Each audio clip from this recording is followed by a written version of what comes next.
মিডিয়াকে খেলে দেওয়া হবে।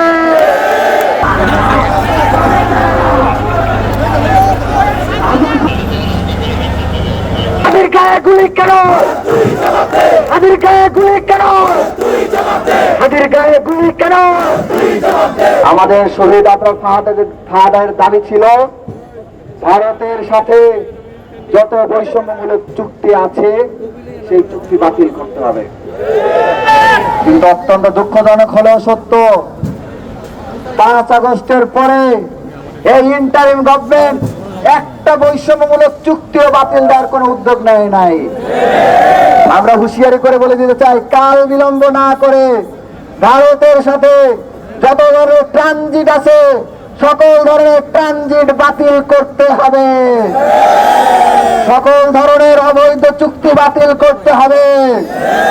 দক্ষিণ তালপট্টি আমাদের, দক্ষিণ তালপট্টি ফেরত আনার জন্য আন্তর্জাতিক আদালতে যেতে হবে। ভারত তার দেশের মধ্যে গণহত্যাকারীদের লালন পালন করছে।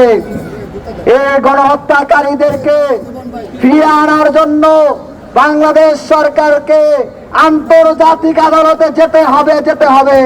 বন্ধুগণ, আমাদের অত্যন্ত ব্যথা লাগে যে 2 সহস্রাধিক শহীদের রক্তের উপর দাঁড়িয়ে যে ইন্টারিমকে আমরা দায়িত্ব দিয়েছিলাম, সেই ইন্টারিমে দায়িত্ব ছিল ওই দিল্লি থেকে খুনি হাসিনাকে ফেরত নিয়ে আসা।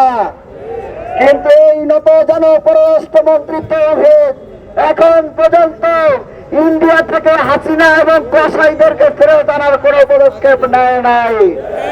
সংগ্রামী সহযোগিতা বন্ধুগণ, শুধু সেটাও নয়, আমরা দেখলাম বাংলাদেশের নিরাপত্তা উপদেষ্টা ভারতে যে দিল্লির নিরাপত্তা উপদেষ্টা অজিত দোভালের সাথে গোপন বৈঠক করে।